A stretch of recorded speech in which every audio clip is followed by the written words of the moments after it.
The Quaker graveyard in Nantucket. Robert Lowell. For Warren Winslow, Dead at Sea. Let man have dominion over the fishes of the sea and the fowls of the air and the beasts in the whole earth, and every creeping creature that moveth upon the earth.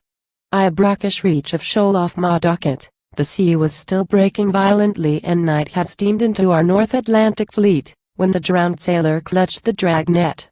Light flashed from his matted head and marbile feet. He grappled at the net with the coiled, hurtling muscles of his thighs. The corpse was bloodless, a botch of reds and whites. Its open, staring eyes were lustreless deadlights or cabin windows on a stranded hulk heavy with sand. We weighed the body, close its size and heave it seaward whence it came, where the heel-headed dogfish barks its nose on Ahab's void and forehead. And the name is blocked in yellow chalk. Sailors, who pitch this portent at the sea where dreadnoughts shall confess its heel-bent deity, when you are powerless to sandbag this Atlantic bulwark, faced by the earth-shaker, green, unwearied, chased in his steel scales, ask for no Orphean lute to pluck life back. The guns of the steeled fleet recoil and then repeat the hoarse salute. Two where never winds are moving and their breath heaves at the roped-in bulwarks of this pier, the terns and seagulls tremble at your death in these home waters.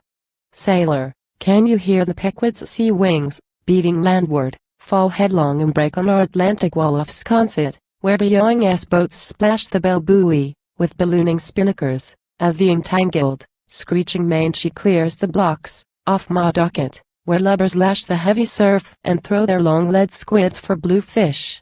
Seagulls blink their heavy lids seaward.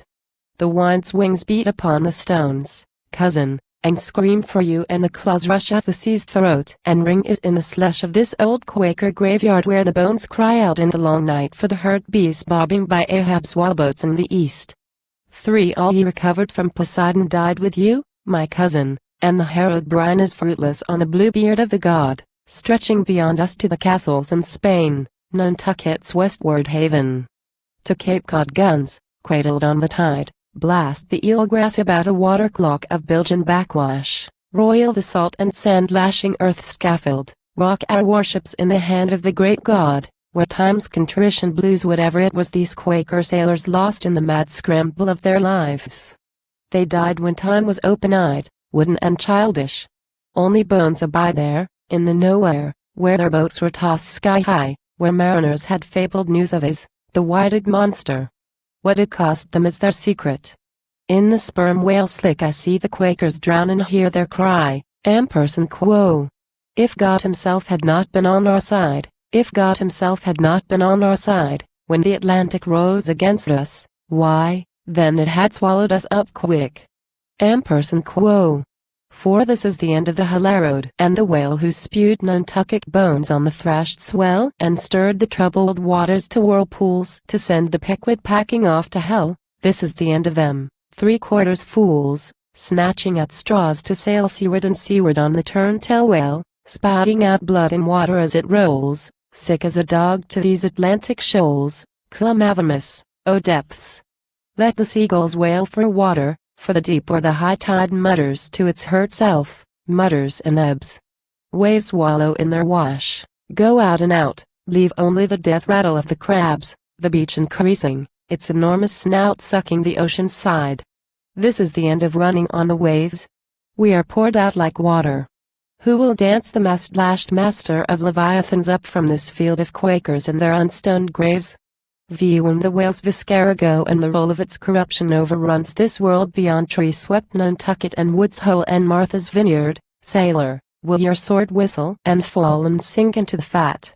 In the great ash pit of Jehoshaphat the bones cry for the blood of the white whale, the fat flukes arch and whack about its ears, the death lance churns into the sanctuary, tears the gun blue swingle, heaving like a flail, and hacks the coiling life out. It works and drags and rips the sperm whale's midriff into rags, gobbets of blubber spill to wind and weather, sailor, and gulls go round the stove in timbers where the morning stars sing out together and thunder shakes the white surf and dismembers the red flag hammered in the masthead. Hide, our steel, Jonas Messiahs, in thy side. 6 Our Lady of Walsingham. There once the penitents took off their shoes and then walked barefoot the remaining mile. And the small trees, A stream and hedgerows file slowly along the munching English lane, like cows to the old shrine, until you lose track of your dragging pain. The stream flows down under the druid tree, shallow as whirlpools gurgle and make glad the castle of God. Sailor, you were glad and whistled sin by that stream. But see, Our Lady, too small for her canopy, sits near the altar. There's no comeliness at all or charm in that expressionless face with its heavy eyelids.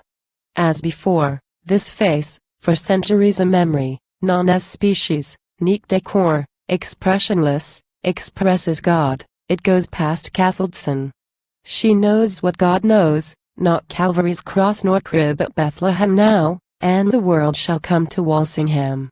7. The empty winds are creaking, and the oak splatters and splatters on the cenotaph. The boughs are trembling, and a gaff bobs on the untimely stroke of the greased wash exploding on a shoal bale in the old mouth of the Atlantic. It's well. Atlantic, you are fouled with the blue sailors, sea monsters, upward angel, downward fish, unmarried and corroding, spare of flesh marked once of supercilious, winged clippers. Atlantic, where your bell-trap guts at spoil you could cut the brackish winds with the knife here in Nantucket, and cast up the time when the Lord God formed man from the sea's slime and breathed into his face the breath of life, and blue-lunged commerce lumbered to the kill. The Lord survives the rainbow of his will.